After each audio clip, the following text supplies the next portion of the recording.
चतुर्वेदी इस वीडियो में गौ रक्षकों की सेवा, न्याय मंच का पहला पुण्य, service to cow protectors, the first virtue of justice forum.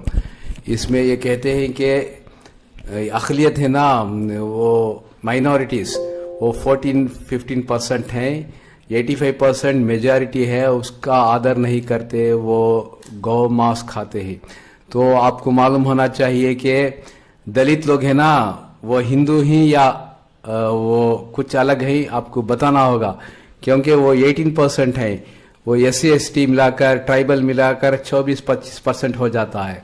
तो ये लोग गौ मांस खाते हैं, भैंस का मांस खाते हैं, गोरू का मांस खाते हैं, सभी मांस खाते हैं। तो आपके ख्याल में ये लोग हिंदू नहीं हैं क्या?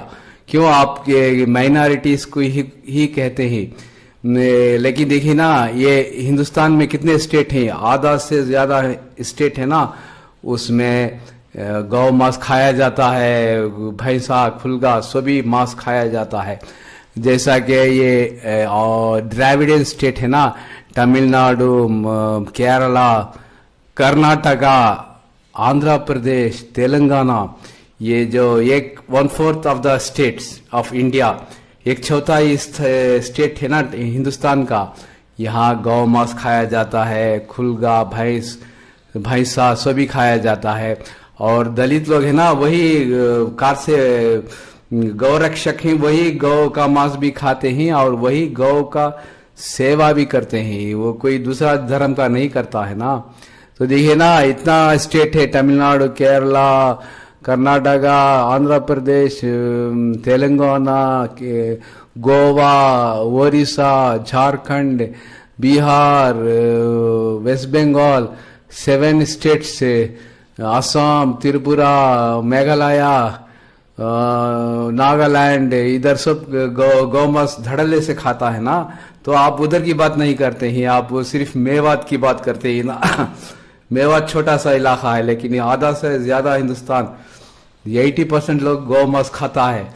छुपके खाता है या होटलों में खाता होगा, आप बताते नहीं है ना। तो आप सोच कर बताते हैं कि इस तरह से कार्य होता है। देखिए ना, आप कहते हैं कि राम मंदिर के लिए 2600 करोड़ वसूल हुआ है, उसमें 1800 करोड़ राम मंदिर के लिए बनाने के लिए खर्च हो रहा है। बकिया पैसा है ना, वो गौ रक्षकों पर खर्च होना चाहिए, इस तरह से आप कहते हैं। तो आपकी बात ठीक है, लेकिन आपको जानना होगा, आधे से ज्यादा हिंदुस्तान गौ मांस, भैंसा सब खाता है। देखिए ना, total this no ban at all in this states.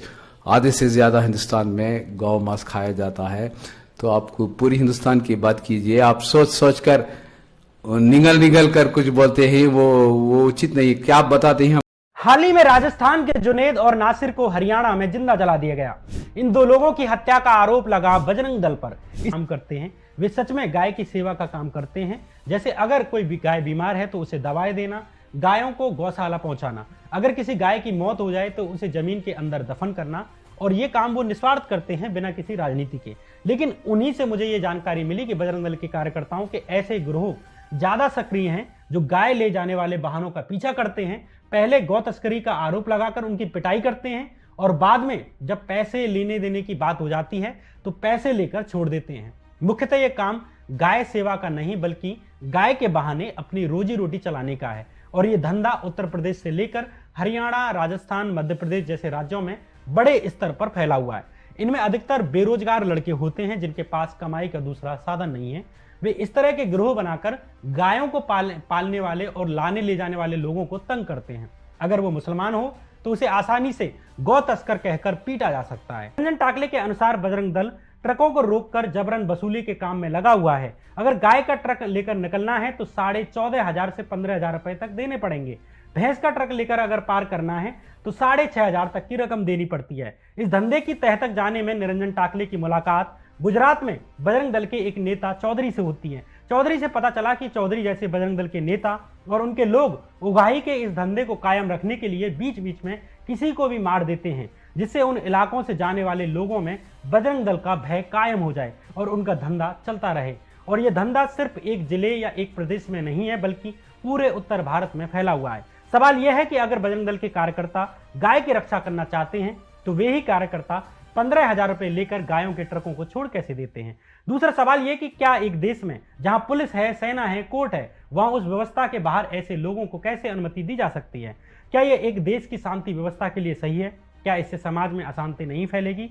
अगर समाज में अशांति फैली तो नुकसान किसे होगा? इस धंधे पर आज सरकार एकदम चुप क्यों है? देश भर में आए दिन बजरंग दल के कार्यकर्ताओं के द्वारा किसी न किसी की हत्या की खबरें आती हैं, लेकिन कोई कार्रवाई होती नजर नहीं आती।